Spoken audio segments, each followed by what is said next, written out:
nossos estudos de André Luiz, considerando que nós estamos na parte 16 do nosso estudo e estamos procurando entender a beleza e as definições de diversos mentores dos livros de André Luiz, porque nós precisamos desenvolver defesas mentais, entendermos a beleza dos conceitos ditos pelos mentores do livro, por exemplo, Os Mensageiros, temos o Aniceto, no livro Nos Domínios da Mediunidade, Aulus, no Obreiros da Vida Eterna, temos um grupo de mentores espirituais, todos eles série André Luiz.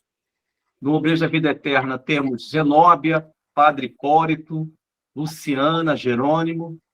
No Missionários da Luz temos o mentor principal, que é o Alexandre. Mentores secundários temos Manassés. Já no livro Libertação temos o Gúbio e a grande mentora, um espírito brilhante, em que sua aura é luminosa, a Matilde. Como demais mentores dos livros de André Luiz. E estamos procurando entender os enigmas pessoais, os dilemas que nós vivemos nesta encarnação, vinculado a vidas passadas, e dilemas, enigmas, eles só são superados quando quando conseguimos adquirir o conhecimento espiritual, o conhecimento em Cristo, o conhecimento da nossa doutrina. E conforme vocês estão observando, temos no slide temas dos livros de André Luiz, parte 16. Nós iremos já fazer 2 anos desses estudos, começamos do primeiro, e sempre destacamos 4 livros da série André Luiz. Naturalmente, cada capítulo existe diversos assuntos, e hoje estamos apresentando um grupo de livros com assuntos nesses respectivos capítulos. Livro Libertação é o primeiro retângulo, acompanhado com uma seta. Temos os temas, uma colocação do mentor Gúbio, Ídolos da Mentira e da Sombra. Esse livro, Libertação, como os demais, foram psicografados pelo nosso inesquecível médium Francisco Cândido Xavier. O capítulo é 7, Quadro Doloroso. Gúbio e André Luiz, eles se encontram numa cidade estranha, numa região do umbral, e eles estão se locomovendo, já que eles não podem volitar e nem se apresentar com a luminosidade do seu perispírito, de cada perispírito. Isto é, eles estão ocultando as suas vibrações para que eles possam ingressar nesses ambientes sombrios do umbral. Eles estão se locomovendo neste ambiente e percebendo regiões de charcos, pântanos, planícies desagradáveis, e o André Luiz, como o Gúbio, eles ficam perante a um ambiente que são quilômetros. Nestes espaços, nessa planície, existem pequenas cavernas e abismos. E o Gúbio se aproxima de um abismo e começa a ouvir, segundo André Luiz, na sua narração, começa a ouvir vozes de lamentação, clemência, desesperos, e ele pede um esclarecimento ao Gúbio. O Gúbio explica que esses irmãos que se encontram ali, eles, nas suas últimas encarnações, violaram as leis divinas. Eles viveram ignorando justamente o que a questão 614 do Livro dos Espíritos, em que Allan Kardec pergunta o que se entende por lei moral, lei divina, lei de Deus. E a resposta, de forma resumida, da questão 614 do Livro dos Espíritos, diz o seguinte: que nós só seremos infelizes quando nos afastamos das leis. Isto é, a nossa infelicidade é quando nos afastamos dessa observação à lei de Deus, à lei divina. quando nos ajustamos às leis divinas, nós conseguimos ter uma certa felicidade do dever cumprido, do equilíbrio. E esses irmãos que se encontram nesses ambientes do umbral, nesse mundo sombrio, em que André Luiz está relatando no capítulo 7, quadro doloroso do livro Libertação, eles se encontram numa cidade estranha. E o nosso mentor Gubbio explica o porquê dessa coletividade se encontrar ali nos abismos, nos charcos, nos pântanos, em situações desagradáveis, horrendas. São espíritos endividados, espíritos que violaram as leis divinas. E ele diz algo profundo, justamente é o tema do primeiro retângulo. Diz o seguinte, que esses irmãos, e ele fala que todos nós, ainda vivemos com os ídolos da mentira e da sombra. E a nossa reencarnação, ela tem um objetivo, segundo o Gubbio, de destruir, dissolver, desfazer esses ídolos da mentira e da sombra dos quais nós cultivamos em vidas passadas. Nós valorizamos mais o Barrabás do que o Cristo. Nós ainda criamos sintonias perigosas com os perfis dos Pilatos da vida que vivem ainda na omissão. Nós ainda aceitamos uma vida sombria, apesar que o Mestre Jesus, no seu Evangelho, mencionou que brilhe vossa luz. Então, o nosso mentor Gubbio, ele esclarece em pleno ambiente do umbral, perante vários abismos, cavernas, ele esclarece que esses irmãos que se encontram ali, escravizados pelos monstros do umbral, lembrando que todos eles se encontram ali por uma escolha pessoal, cada um segundo a sua obra. E ele fala que precisamos, segundo Gubbio, dissolver no nosso psiquismo essa idolatria, essa aceitação de ídolos da mentira e da sombra. Lembrando sempre que estas mentiras do mundo transitório, essas sombras, elas se apresentam no campo das ideias.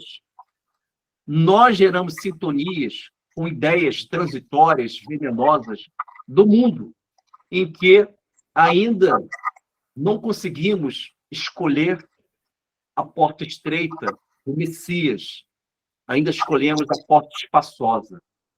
Nós não conseguimos entender o espírito de renúncia da palavra da cruz, em que Jesus falou no seu Evangelho. Quem quiser seguir os meus passos, negue a si mesmo, tome a sua cruz e siga-me. Negar a si mesmo é o grande heroísmo que devemos alcançar. Negar os arrastamentos, negar as tendências. Inclusive, eu vou até pedir para a Norma ler que esses arrastamentos, eles são esclarecidos na questão 645. Até peço desculpa, Norma, vou sair um pouco daquela lista que eu coloquei, Norma. Tá, mas da questão 645 do Livro dos Espíritos. Allan Kardec pergunta na questão 645. Já está na mão. Está ótimo. Allan Kardec pergunta, dizendo o seguinte, quando o mal, as paixões, os vícios criam uma atmosfera tão difícil que passa a ser o arrastamento irresistível. A pergunta é essa, Allan Kardec. E a resposta que a nossa Norma vai ler na íntegra diz o seguinte na primeira parte. Arrastamento, sim, a resposta. Irresistível, não. Olha só que interessante, que conteúdo inteligente, libertador. O mundo espiritual reconhece que nós temos arrastamentos, nós temos vícios, paixões, mas o mundo espiritual nos consola pela via intelectual, pela via da formação intelectual. Diz o seguinte, é arrastamento, sim, mas resistíveis. Podemos resistir estes arrastamentos. Então, meus amigos, se o arrastamento ele apresenta uma natureza corporal, carnal em nós, nós podemos escolher a natureza espiritual pela via intelectual, quando a resposta diz que são resistíveis. Norma, você pode ler, por gentileza? Pois não. Obrigado. É da parte 3ª, capítulo 1, da Lei Divina ao Natural, questão 645. Quando o homem se acha, de certo modo, mergulhado na atmosfera do vício, o mal não se lhe torna um arrastamento quase irresistível? Resposta da espiritualidade: arrastamento, sim. Irresistível, não. Porquanto, mesmo dentro da atmosfera do vício, com grandes virtudes às vezes deparas. São espíritos que tiveram a força de resistir e que, ao mesmo tempo, receberam a missão de exercer boa influência sobre os seus semelhantes. Tá ótimo, Norma. Então, meus amigos, a fundamentação desse assunto do livro Libertação, primeiro retângulo, acompanhando a seta, Ídolos da Mentira e da Sombra. A fundamentação, ela se encontra na questão 645, da qual a Norma leu, do Livro dos Espíritos. Porque quando nós nos identificamos com ídolos da mentira e da sombra, estes arrastamentos, eles vão acontecer sem nenhuma contenção, sem nenhum freio da nossa parte. Mas a questão 645 do Livro dos Espíritos, sua resposta diz o seguinte: arrastamento, sim, isto é, as minhas paixões, os meus vícios, os meus impulsos, personalidades ainda enfermas em mim, vão se apresentar como arrastamentos. Mas quando eu busco o conhecimento, tais arrastamentos são resistíveis. Isto é, eu não preciso me conformar com estes ídolos da mentira e da sombra que se apresentam com ideias, definições, concepções. Eu preciso suplantar essas conceituações do mundo transitório e aflorar em mim uma nova vida, uma nova história. É por isso que o Mestre Jesus mencionou no seu Evangelho algo profundo a respeito disso. Que ele fala o seguinte: o que nasce da carne é carne, o que nasce do espírito é espírito. O nascimento da carne implica a reencarnação, que tem uma finalidade. Questão 132 do Livro dos Espíritos. Allan Kardec pergunta: qual a finalidade da reencarnação? A resposta, de forma resumida, a Norma vai ler, por gentileza, diz o seguinte: que é a busca da perfeição. Para alguns, é missão, para outros, expiação. Olha que interessante. Então, a reencarnação e a vida, no sentido amplo, tem uma finalidade: a busca da perfeição.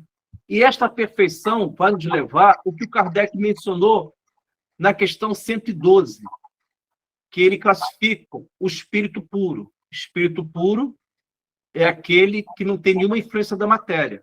Então, a finalidade da vida é alcançarmos a perfeição. Perfeição implica superação de nós mesmos. E para superar nós mesmos, devemos substituir estes ídolos da sombra pelo Cristo da luz. É uma tarefa complexa, não é simplista, requer um olhar em si mesmo, conhecer um continente desconhecido por nós, que é o nosso mundo interno, e procurarmos dialogar com as nossas profundezas. Então, o Guber foi muito feliz ao dizer que o objetivo da reencarnação de todos nós, espíritos que ainda estamos espiando, vivendo as provas. Ele diz com muita clareza, o Guber, desse livro Libertação, que a nossa missão, a necessidade da reencarnação é destruir esses ídolos da mentira e da sombra. Vamos ler, então, a questão 132 do livro dos Espíritos, que também fundamenta essa resposta. Tá certo. Capítulo 2, das encarnações dos espíritos, objetivo da encarnação. Questão 132. Qual o objetivo da encarnação dos espíritos? Deus lhes impõe a encarnação com o fim de fazê-los chegar à perfeição. Para uns é expiação, para outros, missão. Mas, para alcançarem essa perfeição, tem que sofrer todas as vicissitudes da existência corporal. Nisso é que está a expiação. Visa ainda outro fim, a encarnação, o de pôr o espírito em condições de suportar a parte que lhe toca na obra da criação. Para executá-la, é que, em cada mundo, toma o espírito um instrumento de harmonia com a matéria essencial desse mundo, a fim de aí cumprir, daquele ponto de vista, as ordens de Deus. É assim que, correndo para a obra geral, ele próprio se adianta. E Kardec faz ainda uma nota, né? Norma, no caso, eu te agradeço, não precisa colocar Não Norma, precisa. notinha, não. Tá Muito bom. agradecido. Tá A tua leitura, desde já agradeço, já foi esclarecedora. Tá E por isso, o que a gente percebe é que essa questão 132, ela nos dá um objetivo. A vida tem uma finalidade. A vida faz um grande sentido. Essa que é a verdade. A vida faz um grande sentido. E essa expressão vida, ela é mencionada no Evangelho de João, quando Jesus fala: vim para que todos tenham vida e a tenham em abundância. Porque, apesar que nós estamos em plena encarnação, o nosso nascimento veio pela via da carne. Nosso pai e nossa mãe conceberam o nosso corpo. Mas o nascimento da carne é uma etapa que precisa de um planejamento espiritual. Mas Jesus fala, o que nasce da carne é carne. Agora, o que nasce do espírito é pura individualidade, só depende da gente. Nós devemos fecundar em nós esse Cristo através de uma atitude renovadora, através de disciplinas espirituais, quando eu preciso me calar, silenciar, para melhor me expressar. Quando eu necessito renunciar para evitar os velhos impulsos que escravizam as minhas emoções num mundo de desequilíbrio. Então, meus amigos, vamos superar, suplantar esses ídolos da sombra. Vamos agora para o livro Missionários da Luz, capítulo 5, de nome Influenciação. O assunto escolhido, existem vários assuntos neste capítulo, escolhi invocações. É muito interessante, invocações. Esse livro também é psicografado por Chico Xavier.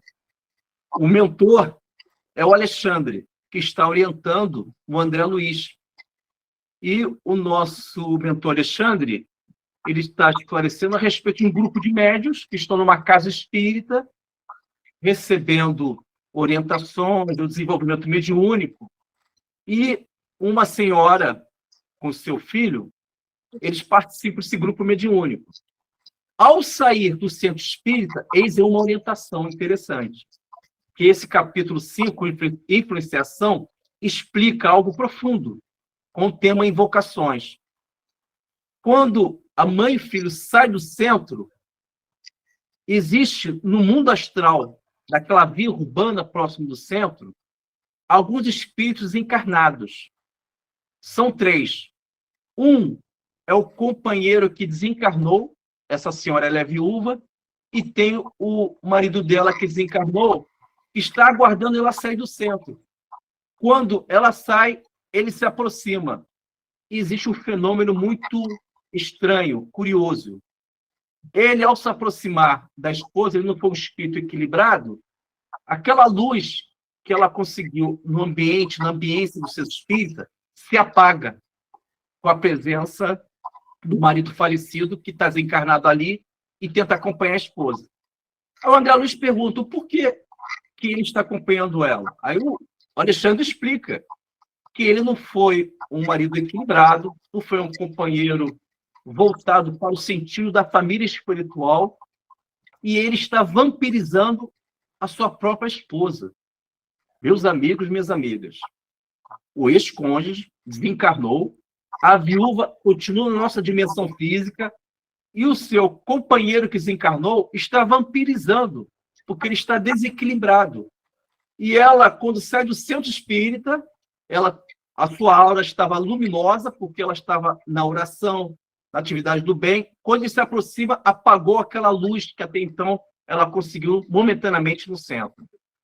E o nosso mentor Alexandre explica que, no fundo, existe uma invocação. Ela chama, ela invoca o ex-marido para que ele fique do lado dela. Aí ele faz uma diferenciação. Quando é saudade de uma pessoa que você teve afeto, que desencarnou, essa saudade é natural. Você ora e você busca se equilibrar. Mas a invocação é algo não equilibrado. Há uma imprudência quando você faz uma invocação. Você está chamando o espírito para ficar do seu lado. E ela, de tanto fazer essas invocações, ele desequilibrado, alcança o psiquismo da esposa e fica naquele ambiente da casa. E ele não consegue alcançar as colônias espirituais, os postos, para que, naturalmente, a viúva possa avançar na sua evolução e ele no mundo espiritual. Então, esse capítulo é um grande alerta para todos nós. Essa senhora, ela sai do centro, o seu marido, desencarnado, não foi um marido equilibrado, e está vampirizando a própria esposa, de forma inconsciente. Não há um dolo, não há uma maldade, mas a presença dele gera alguma inquietude no coração dessa irmã encarnada. Esse é um caso. Agora, ela sai com o filho. O filho também é médio de centro espírita, e esse filho é casado com a Cecília. Eles estão voltando para casa. A mãe tem uma residência e o filho tem outra. O filho casou-se. O filho, quando sai juntamente com a mãe, existem dois espíritos que se aproximam dele pela lei da afinidade. Mas como é que esses dois espíritos se aproximam desse irmão, já que ele é médio de uma casa? São escolhas. Ser espírito não é santificação. É uma busca de santificação, mas por si só não basta ser espírita pelo rótulo. Nós devemos viver o nosso mundo interno, os postulados. Aí sim, vamos vibrar luz em Cristo. Mas enquanto ficarmos somente na teoria, sem o sentir dessa teoria, o nosso psiquismo, ainda somos uma promessa para nós mesmos. Esse jovem, ele é casado com a Cecília, mas ele tem um hábito infeliz, ele é infiel e vai para a zona de prostituição. E ele se envolve com aqueles ambientes da zona de prostituição e ele adquiriu, pela lei da afinidade, dois espíritos vampiros desequilibrados. Segundo André Luiz, com duas entidades masculinas horrendas que se acoplaram na vibração desse irmão, que é médio de uma casa espírita. E quando eles se aproximam, esse irmão perde a luz que ele adquiriu momentaneamente na casa espírita. Agora, há uma coisa interessante. Essa influenciação é uma aceitação do influenciado. Aquele que está querendo vampirizar, ele só vampiriza por aceitação do vampirizado. Vocês concordam? É a lei da afinidade. Cada um segundo o seu merecimento. Um dado momento, esses dois espíritos infelizes, que esse irmão encarnado conheceu, isto é, se vinculou pela lei da afinidade numa zona de prostituição, esse irmão ele está voltando para casa. Quando ele chega em casa, essas duas entidades vampiras não conseguem entrar na casa dele. Aí o André Luiz percebe isso e indaga ao mentor Alexandre o porquê disso. Aí o mentor Alexandre explica. Porque ele tem uma grande mulher chamada Cecília. E ela desenvolve a oração, é um espírito voltado aos valores eternos.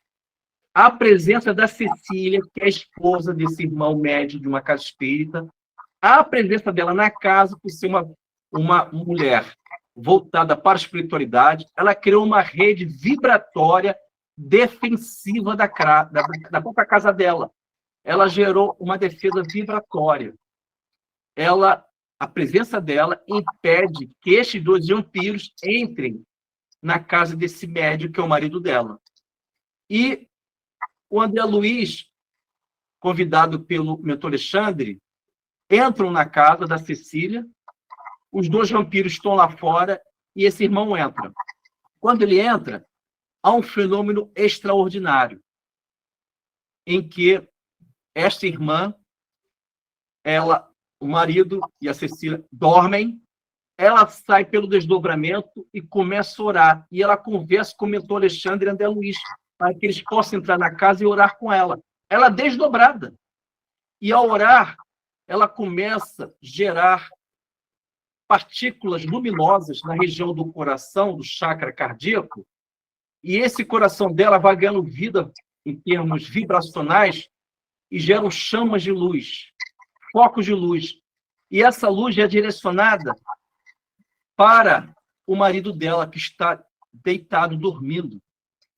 E, segundo o mentor Alexandre, essas luzes, essas partículas divinas, essa matéria mental, prevista no livro Mecanismos da Mediunidade, essas vibrações alcançam o perispírito do marido dela.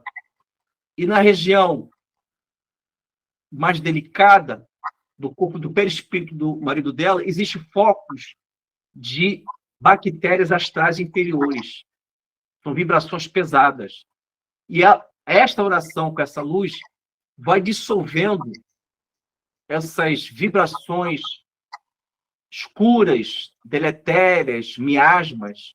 Isto é, a oração da Cecília é um verdadeiro remédio para o marido dela, a ponto do coração dela, do perispírito, a contraparte do coração, isto é, o coração do perispírito dela, sair esse foco de luz através da oração, está desdobrada, e alcança as regiões do perispírito onde existem focos de bactérias astrais, fruto do vampirismo que ele sofre dessas duas entidades porque ele é um descuidado. Ele vai na zona de prostituição.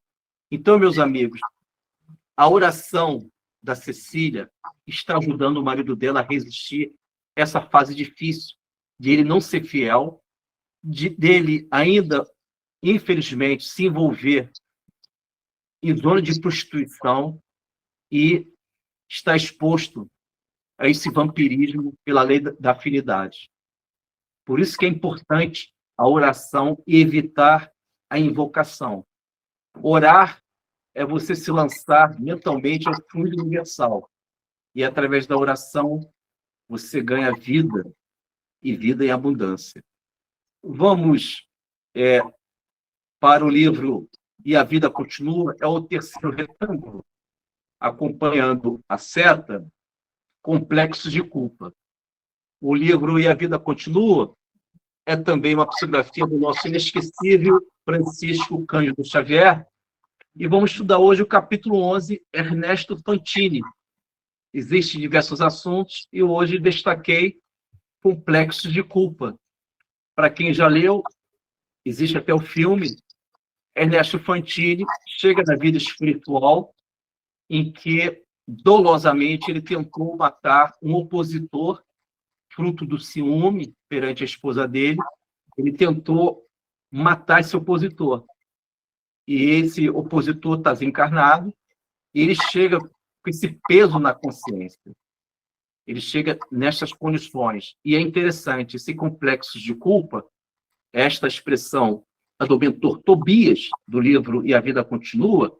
Esse mentor Tobias, ele é um psiquiatra do mundo espiritual, ele tem um consultório nessa cidade espiritual e está conversando com o Ernesto Fantini. E o Ernesto Fantini, ele abre o coração dele e diz que ele matou um opositor fruto de um ciúme perante a esposa dele. E o Ernesto Fantini começa a chorar, ele começa a extravasar toda esta angústia.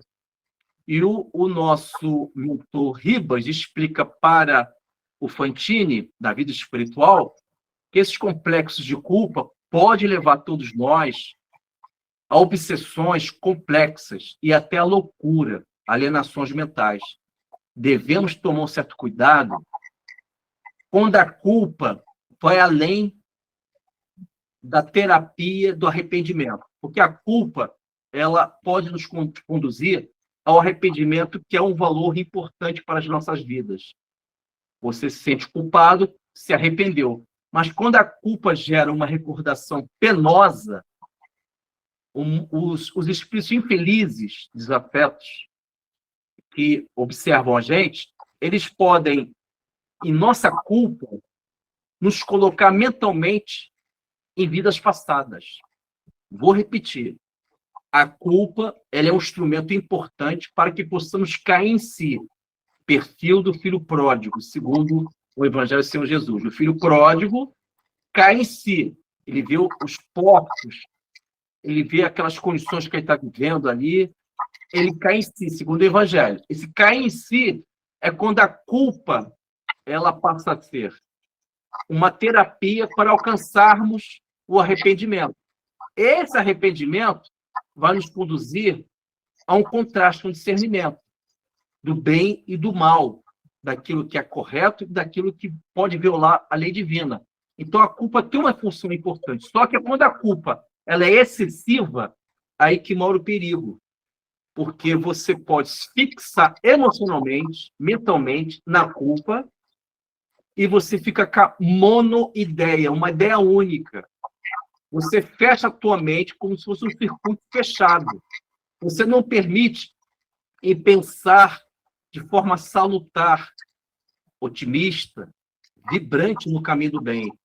Uma vez que essa culpa ela é excessiva, os obsessores, que eles são instruídos nas escolas dos vingadores, é uma nota do livro Ação-Reação, em que existe um capítulo, preparativos para o retorno, do livro Ação-Reação, série André Luiz. Há uma nota do autor espiritual, que é de André Luiz, que ele menciona que existe as escolas dos vingadores no umbral.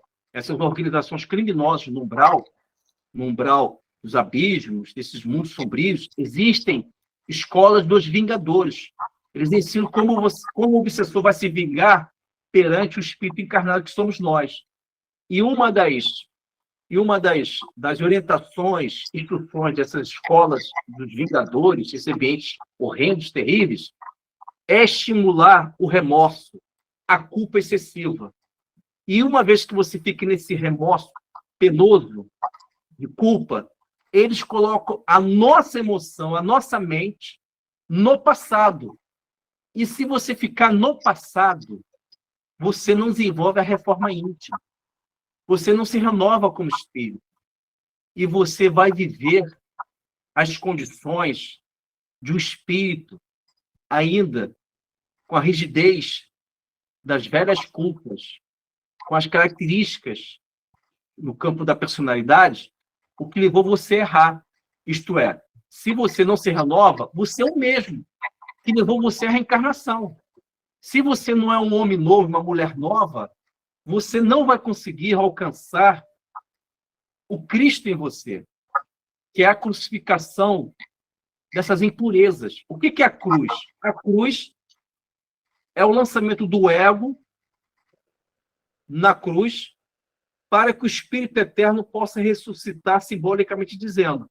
Então, a cruz ela é uma mensagem em que o nosso ego tem que estar na cruz, para que, uma vez que o ego esteja na cruz, naturalmente o eterno lhe vai acontecer, que é a ressurreição simbólica.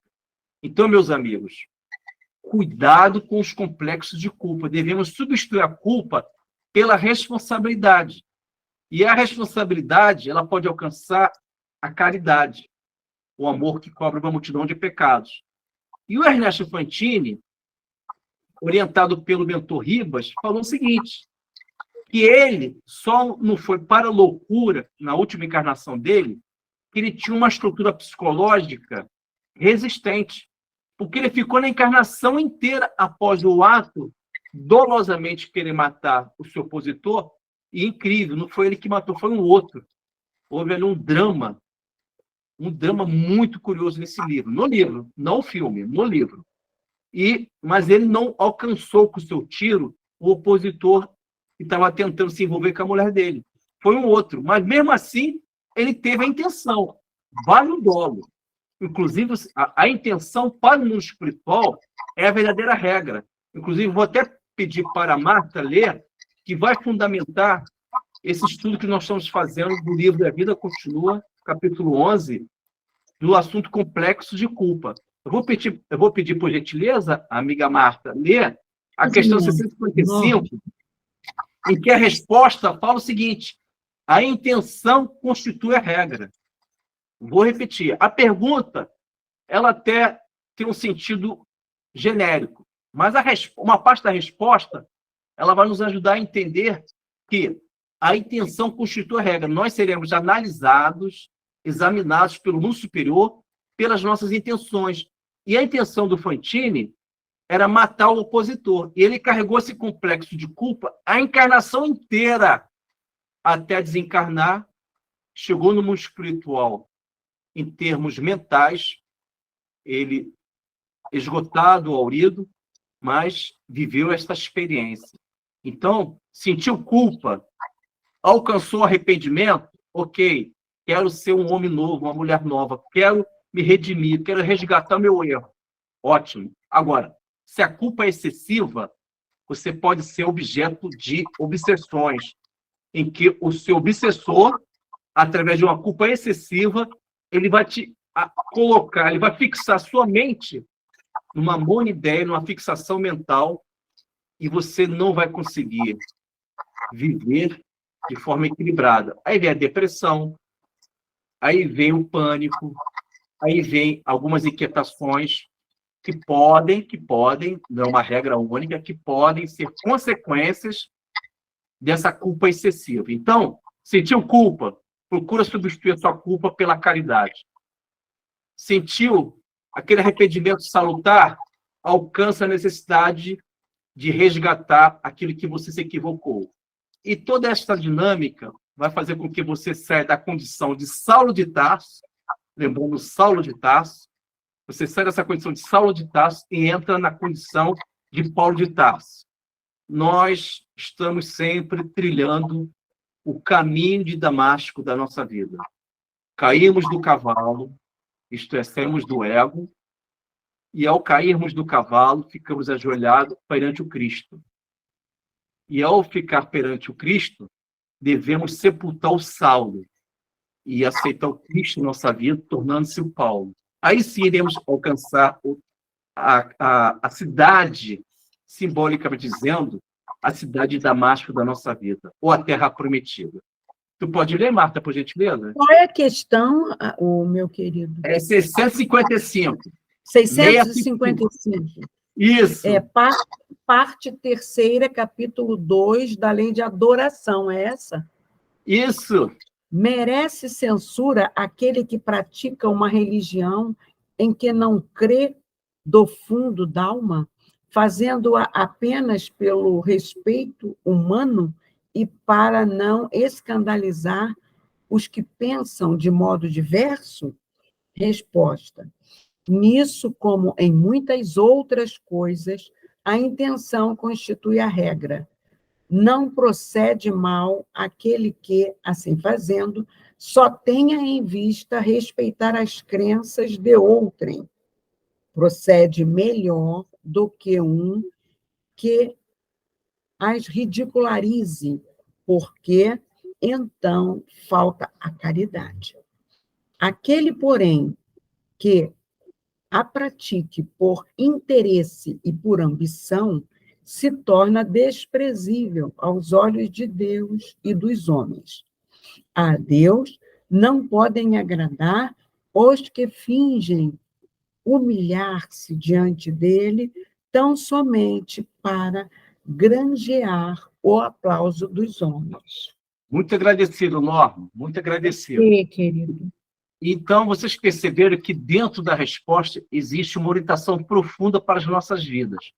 Para o mundo superior, a intenção constitui a regra, não é o fato em si. É muito interessante isso. Não é o fato, porque no fato você pode ocultar suas intenções. Mas para o mundo espiritual, eles percebem o nosso halo vital. O que é o halo vital? São as emanações, partículas atômicas do perispírito, quer dizer, partículas atômicas astrais, a contraparte do nosso mundo físico. Elas saem conforme nós pensamos. O nosso psiquismo, se ele pensa com a intenção do bem, vai gerar uma luz um brilho, uma cor. Se o nosso psiquismo ele pensa de forma maliciosa, vai gerar um vinho escuro, amarronzado. Então, nós não iremos conseguir mentir perante o mundo superior, porque eles conhecem, eles analisam todos nós pelas nossas intenções. Então, meus amigos, Ernesto Fantini tinha intenção de matar o opositor que estava querendo se envolver com a mulher dele. Ele tentou, ele teve dolo, ele assumiu o risco de matar. Não foi ele que matou, foi o outro. Mas, mesmo assim, ele ficou com complexo de culpa. Só que ele não alcançou a loucura, ele não comprometeu a encarnação dele porque ele tinha uma qualidade. Lembrando, mesmo no caos, mesmo em situações difíceis, nós poderemos ter grandes virtudes.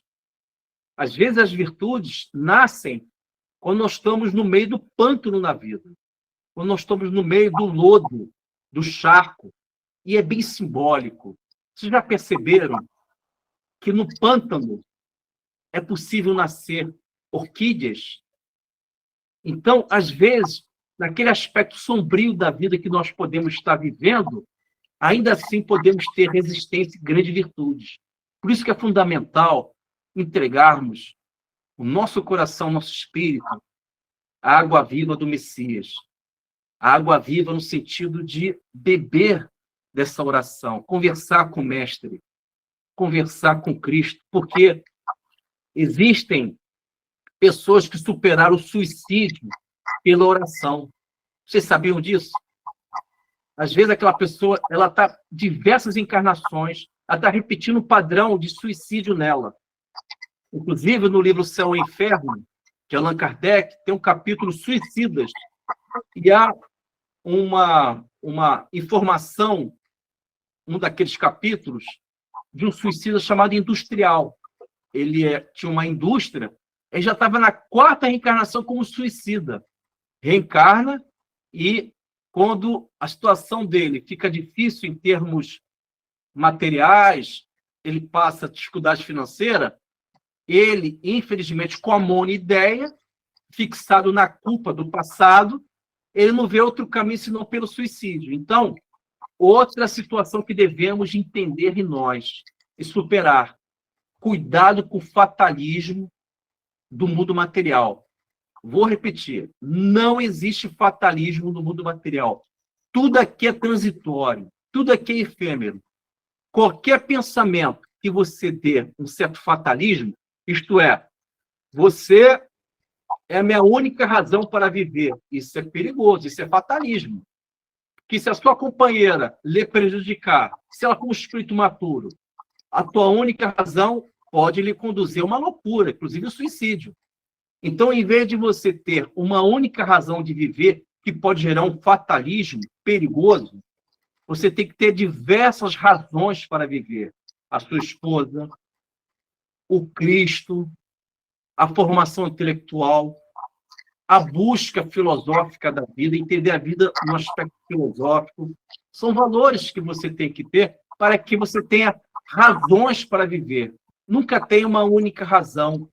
Nunca coloque na tua mente que aquela situação é a única solução que eu tenho para a vida. Não. É perigoso. Dá um aspecto absoluto à vida material. Procura relativizar a vida material. Nada que é fatal. Para Deus, nada é impossível. Vamos agora para o livro Obreiros da Vida Eterna, capítulo 8, Trevas e Sofrimento. É o último módulo do retângulo em que nós iremos, acompanhando a seta, estudar uma expressão de uma irmã que se encontra no umbral. Esse caso é muito interessante. Eu, quando li a primeira vez, quando estudei a primeira vez, isso faz uns 30 anos atrás, eu fiquei muito tocado com essa leitura e essa parte do capítulo 8, Trevas e Sofrimento, do livro Obreiros da Vida Eterna. Essa expressão é de uma irmã que se encontra no charco, lembrando que André Luiz se encontra na Casa Transitória Fabiano de Cristo, é um posto avançado na região do umbral, em que é presidido pela Zenóbia, ela é assessorada por um grupo de mentores espirituais, entre estes o padre Hipólito, um padre da Igreja Católica, mas um ser luminoso, voltado ao bem. A Luciana, que no escritor ela é enfermeira e tem evidência, e faz a leitura mental com uma propriedade mediúnica avançada. Ela também, a Zenóbia, ela é assessorada pelo mentor Jerônimo e outros espíritos. E eles estão caminhando na região do umbral. Eles vão levar a mensagem de Jesus para os charcos, um ambiente difícil, em que existem espíritos perigosos que escravizam aqueles espíritos infelizes que ficam nos charcos, ali naquele ambiente. E um dado momento, a Zenóbia pede para todos ficarem ali, inclusive o André Luiz está ali também, grupo do bem, da Casa Transitória Família de Cristo, e eles ascendem através de seguranças espirituais.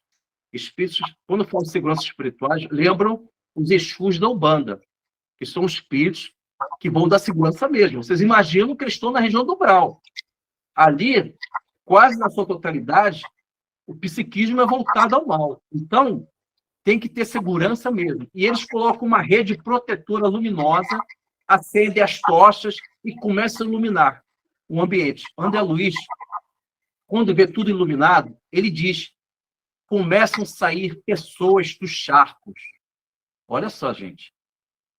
Que cenário é esse? E ele fala: sai dos charcos espíritos que reencarnaram aqui, que perderam as características humanas e se encontram de forma horrenda naquele ambiente, de forma desagradáveis naquele ambiente.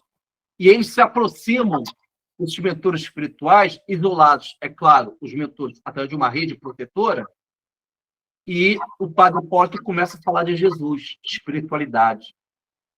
Quando encerrou esta palestra naquele ambiente, e não foi uma coisa harmoniosa, não, porque os espíritos que lideram aquele ambiente, eles jogavam dardos, eles jogavam uma substância escura para alcançar o grupo da Zenóbia, mas a rede luminosa defensiva, ela dissolvia esses dardos. Então, não é uma coisa tão harmônica, não. Não tem nenhum romantismo, não. Esses irmãos superiores, eles fazem isso com espírito de renúncia.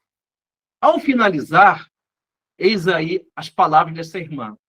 Daqueles grupos que saíram dos charcos, em situações difíceis, eles se aproximam e se apresentam, alguns deles, tentando conversar com a Zenóbia, com o padre Hipólito, e uma senhora, a André Luiz começa a relatar a respeito dessa senhora, ela diz o seguinte, chorando: me ajudem, eu conheci Bezerra de Menezes. Vou repetir. Ela se diz espírita, e ela mencionou, ela está no charco, e ela mencionou para a Zenóbia e os demais mentores que ela conheceu Bezerra de Menezes. E ela quer ajuda. Só que ela fala algo que é justamente o assunto em destaque. Ela falou o seguinte: dedicava-me à consolação, mas fugia à responsabilidade. Vou repetir. Ela fala isso no ambiente do umbral, nas sombras, nos charcos, perante os mentores da Casa Transitória Família de Cristo. Esse capítulo 8, Treva e Sofrimento, do livro Obreiros da Vida Eterna. Ela fala para os mentores: dedicava-me à consolação, mas fugia à responsabilidade.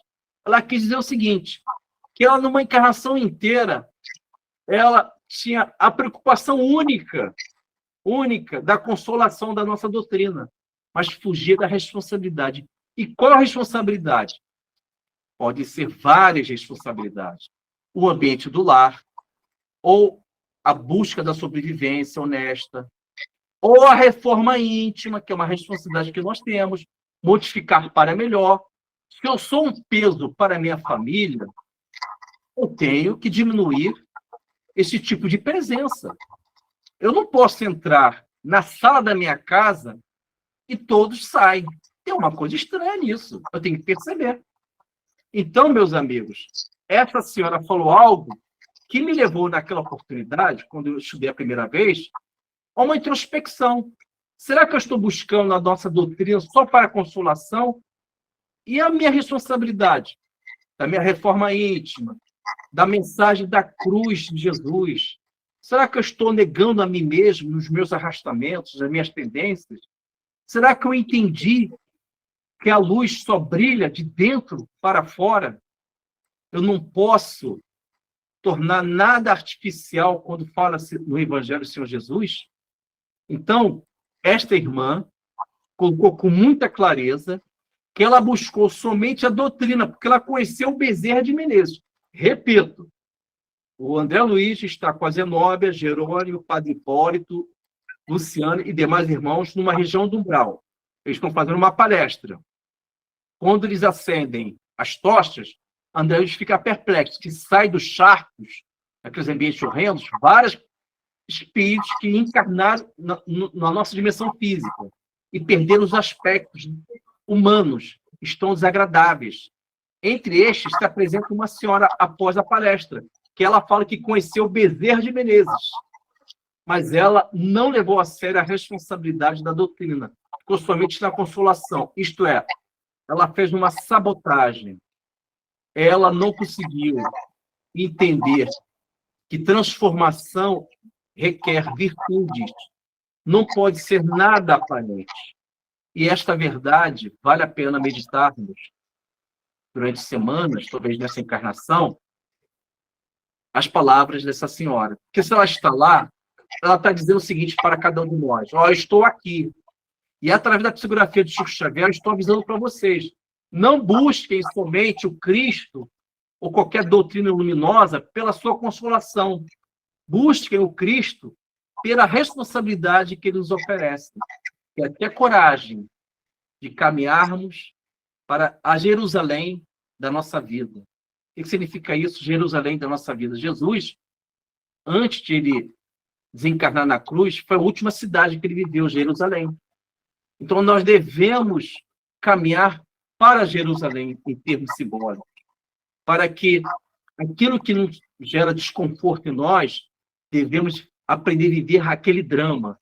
Desconforta, sim, mas é o drama que eu terei que superar, porque eu reencarnei para isso. A minha missão é essa: tornar a terra em erosão algo que possa gerar frutos. A semente ela pode nascer nessas condições e mudar a minha interpretação do drama que eu vivo.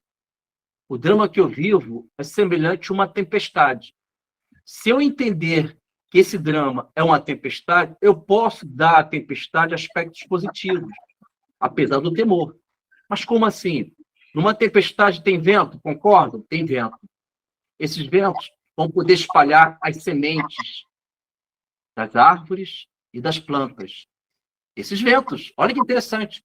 E uma vez espalhando tais sementes, estas sementes vão gerar frutos, novas árvores que vão gerar frutos.